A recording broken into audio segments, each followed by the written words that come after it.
Mesdames et messieurs, bonsoir. Soyez les bienvenus dans cette nouvelle édition du journal en français. Voici les titres de cette édition.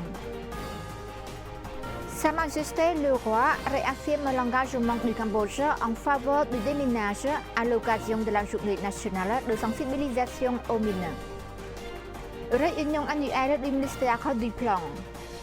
Formation sur le thème promouvoir la mise en œuvre des lois et des normes juridiques pour les journalistes. 31e réunion du comité mixte Cambodge-Japon.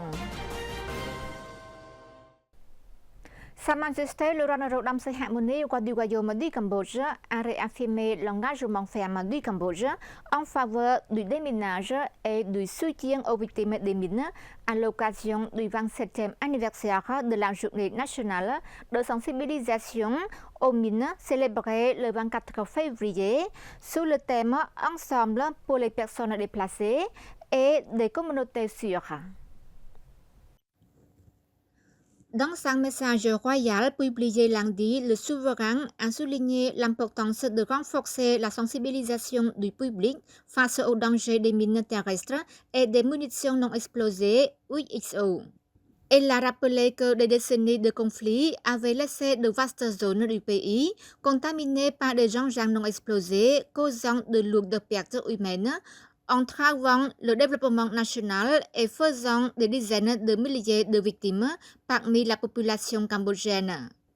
Le monarque a également noté que les récentes incursions militaires thaïlandaises avaient aggravé la situation, entraînant de nouvelles contaminations par des bombes et obus non explosés dans des zones civiles, ce qui accroît les défis pour les opérations de déminage. Sa Majesté le Roi a salué les efforts continus du gouvernement royal du Cambodge pour détruire les stocks de mines et étendre les opérations de déminage à l'échelle nationale avec l'appui de partenaires nationaux et internationaux permettant la restitution de terres agricoles sûres aux communautés.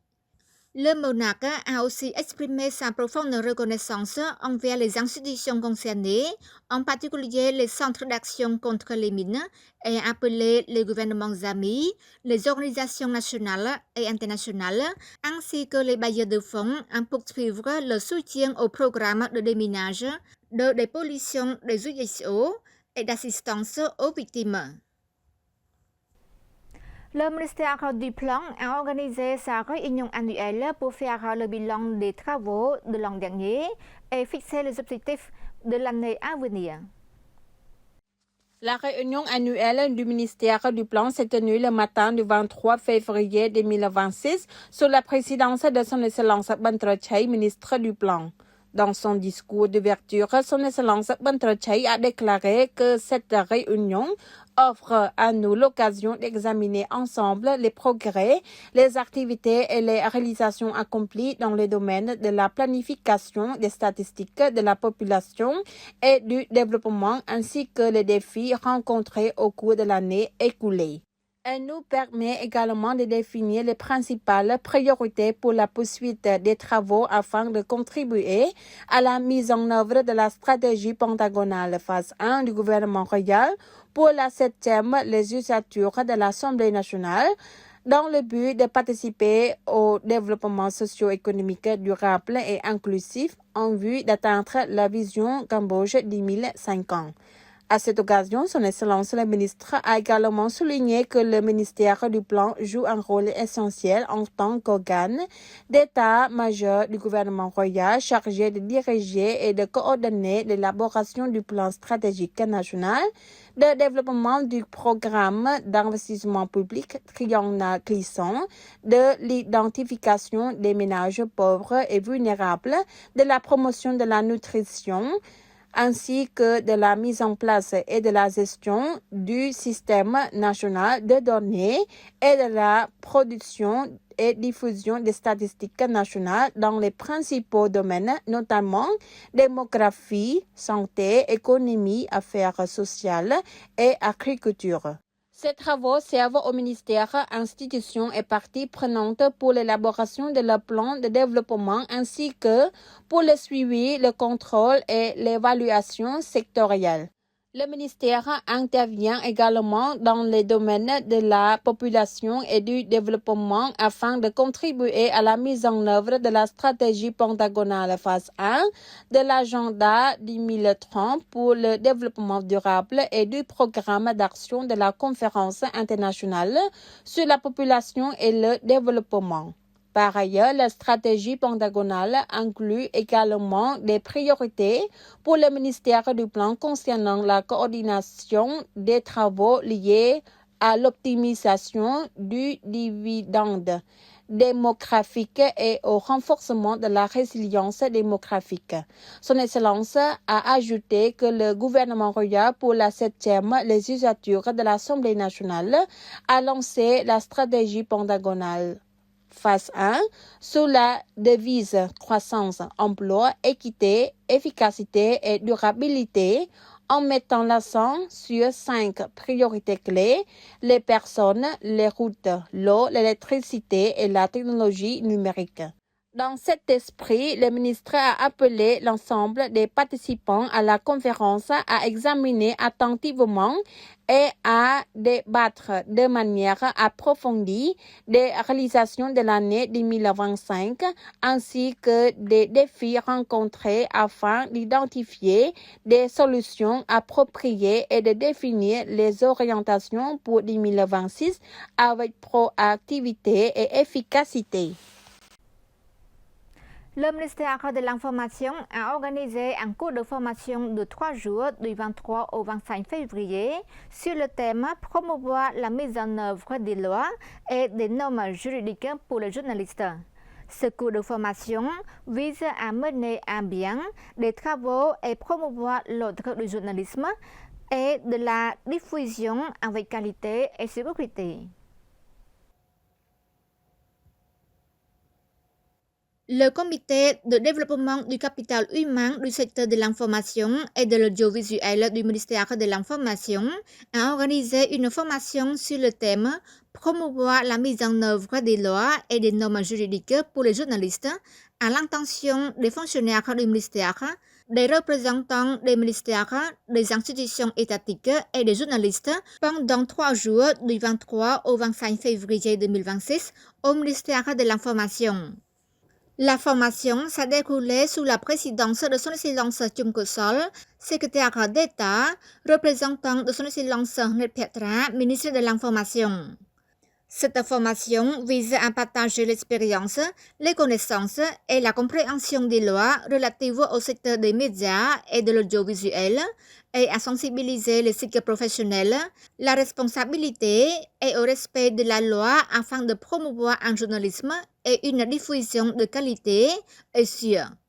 Son Excellence Sambo Vanrat, sous-secrétaire d'État, a indiqué que l'organisation de cette formation témoigne de la grande attention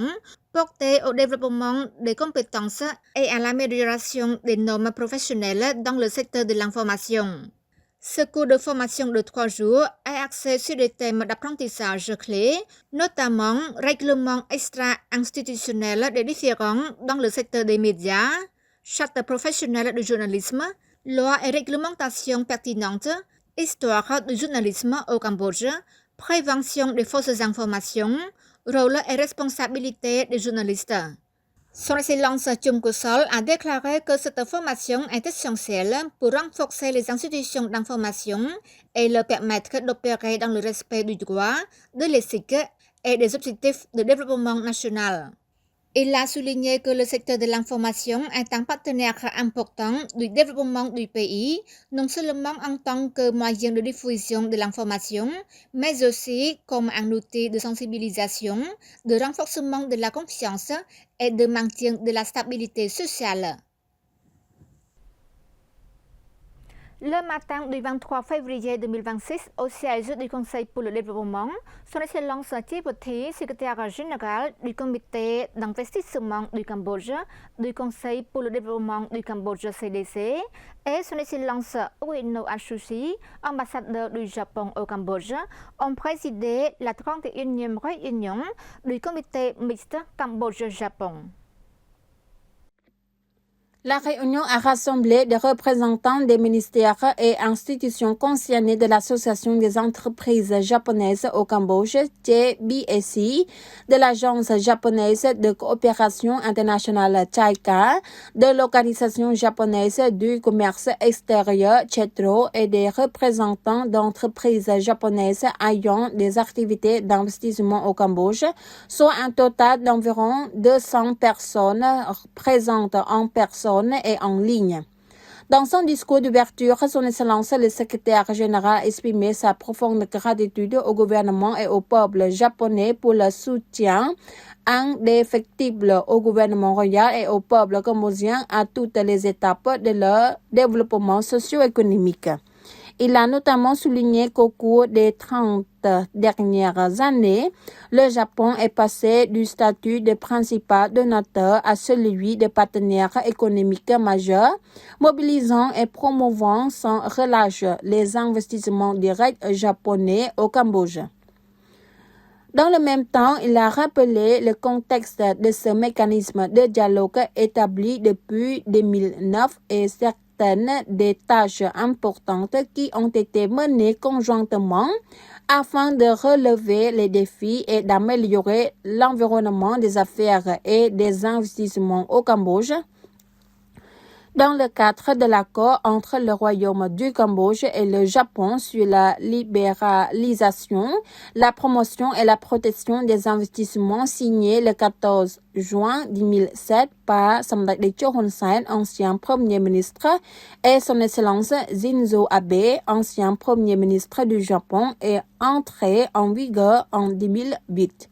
En réponse à son Excellence, l'ambassadeur du Japon a exprimé sa gratitude au Conseil pour le développement du Cambodge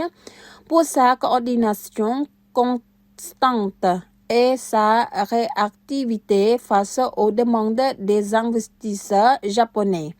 Il a salué le professionnalisme des ministères et institutions concernées et s'est dit pleinement disposé à résoudre les problèmes rencontrés par les investisseurs. En outre, il a exprimé son soutien et sa reconnaissance pour les efforts déployés par le gouvernement royal du Cambodge sur des dossiers essentiels. 1. La lutte contre la fraude en ligne qui a contribué à renforcer la confiance et la sécurité des investisseurs et 2. Le règlement des tensions à la frontière cambodgienne thaïlandaise par la voie diplomatique, facteur clé pour établir et améliorer le climat des investissements et de la logistique. Il convient également de noter que les sujets abordés lors de la 31e réunion couvrent un large éventail de questions importantes, notamment la fiscalité, l'environnement, le commerce, la logistique, l'énergie et la sécurité publique. C'est la fin de notre journal. Merci pour votre fidélité au journal en français. Bonne suite de programme sur TVK et à demain.